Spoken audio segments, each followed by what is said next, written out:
everyone, and welcome back to my channel.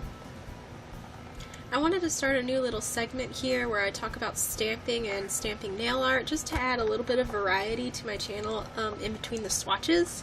So maybe you wanted to try stamping but you didn't know what you needed, or maybe you're like me and just like watching tutorials and beginner videos about stamping and just nail art stuff in general.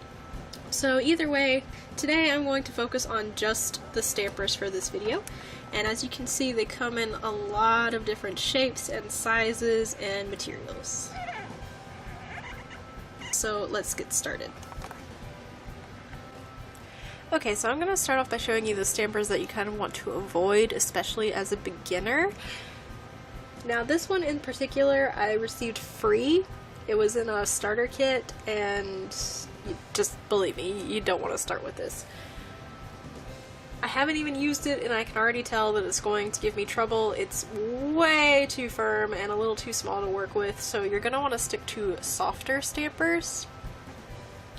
And I know ordering online you won't always be able to tell, but just look for keywords such as sticky, marshmallow, jelly, or squishy. And the reason you don't want to work with this is just, like, I can't even push it. It's so difficult to work with. And I haven't even tried stamping with it because I don't think it's worth it. This one in particular was from Bundle Monster, so if you see any with this little square cartridge one, just don't go for it. I don't know how expensive it was because this one I received free, but I'm never going to use it, so I might use the holder but not the head. Okay, so the next one I actually don't have on hand because I actually threw it away, but that is the, I'll insert a photo right here, that is the Salon Perfect Stamper. Now that was my very first stamper that got me into stamping, or at least introduced me to stamping, but it kind of turned me off to the whole idea until I discovered what other stampers that are available on the market. It's double-ended, much like the original Conad stamper, which if you had to choose between the two, I would have honestly just gone with the Conad stamper. And it is very, very firm. I had difficulties picking up images with it, and it's just not worth however much it's going for on TV or Amazon. And I've even seen them at Sally's, so just, it's not worth the effort. So with those two stampers out of the way, let's get into the ones that have actually worked for me and that I think you should invest in. I'm going to talk about it later, but I'm going to go ahead and tell you that hands down my favorite stamper on the market that is available right now is this blue metal stamper. It is the one that I have the most success with. It's very used and loved, as you can see, because the holder is dirty and everything. Don't put acetone on these at all because it makes them hazy, as you can see just from the cap. Luckily the head is not ruined, but the cap is, and I'm kind of scared to clean the handle at this point because of tarnishing it. So anyway, this one's my favorite, but we'll get to why it's my favorite later. So before I discovered that one, this was the stamper that I had been using for a very long time before the clear stampers hit the market. This is the original Winstonia stamper that they came out with. Now this, I mean, it has Winstonia's logo on it, but honestly you could find these everywhere, even Born Pretty store, and basically anywhere that sold stampers that didn't have a branding on it. So this is pretty common, and you can still find this one now. But the clear jelly stampers have taken over the market because you can actually see what you're doing instead of, you know, going in blind. But the reason that I like this one so much is because the material is super soft. I mean, it's not as firm as the other one. It has a little pull to it. And it's not too terribly soft to the point where you can't, like, it smothers your nail or anything. So this one was really good to work with. It has a smaller, much more firmer side that I never use because it reminds me of the Salon Perfect stamper that I also never really wanted to use, so I never use that side just because of the firmness. Plus it's very small. I don't know why you would need an image that small on your nail unless you just have really tiny nail beds. I found that the rolling motion, meaning you have your image, instead of the pickup, you actually have to roll it, and you have to like put a light pressure on it, but not too light, and then you can't be too heavy-handed with it, which is what makes stampers so There's a learning curve to it, I should say. So that's what's going to make stamping kind of difficult for some people, is, you know, you're going to get frustrated that the image isn't going to pick up, and so there's different techniques to do that, which I will show later. And then I also have this one, which is from the indie shop Jolie Polish, but again, it's just a regular square stamper, and then she has her sticker on it with the same exact material that this is made out of, except this one is in a square holder, and this is just better for French tips or anything that you want to put along the edges. I don't think I would ever use it for a full nail design unless I really, I don't know, unless I needed to. I mean, I might as well just use this one because it has full coverage, whereas this one doesn't really have full coverage. But anyway, I have both of these, and they're the exact same material. One's just square and one's just circular. And again, the rolling motion works best for this kind of material.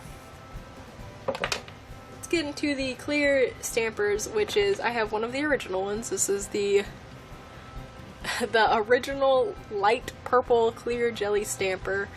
I purchased this, I don't actually remember where I purchased this, but you know, it's the classic stamper that you can find pretty much everywhere now, especially online.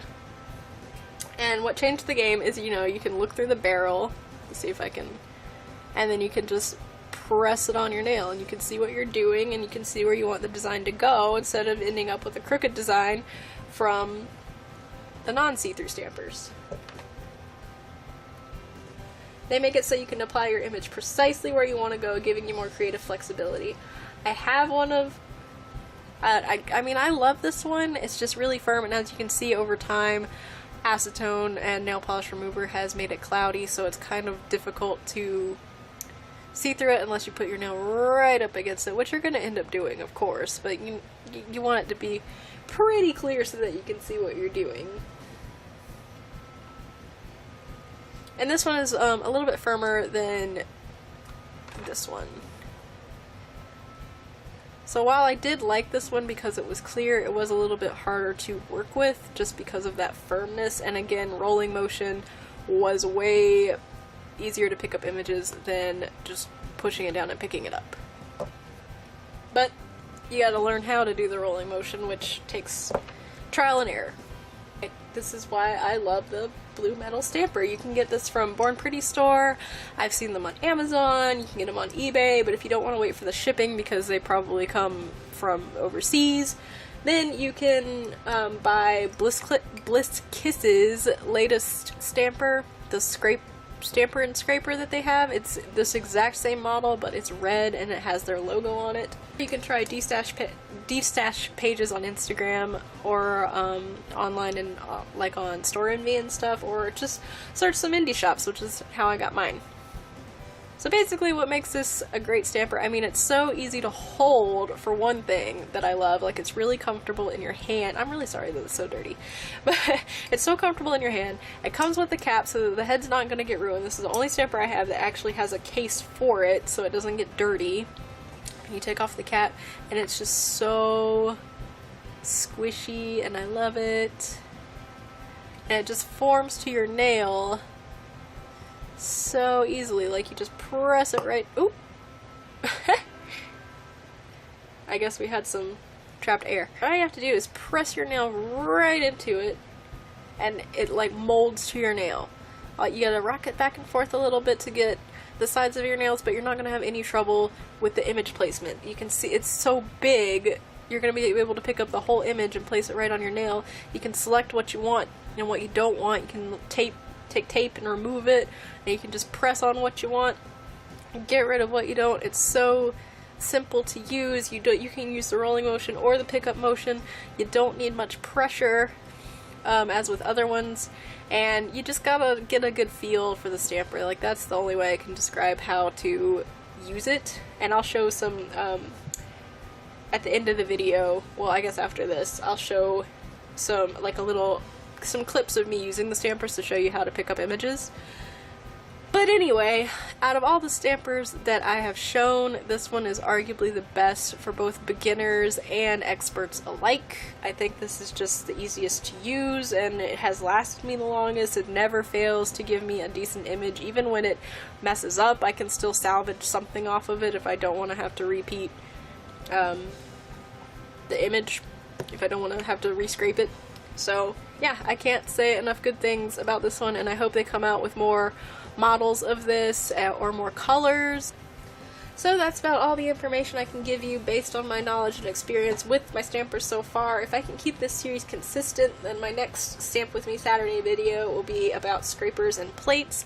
Maybe I'll throw the stamping polishes in there versus regular polishes. Maybe I won't. Maybe I'll separate those into 2 separate videos.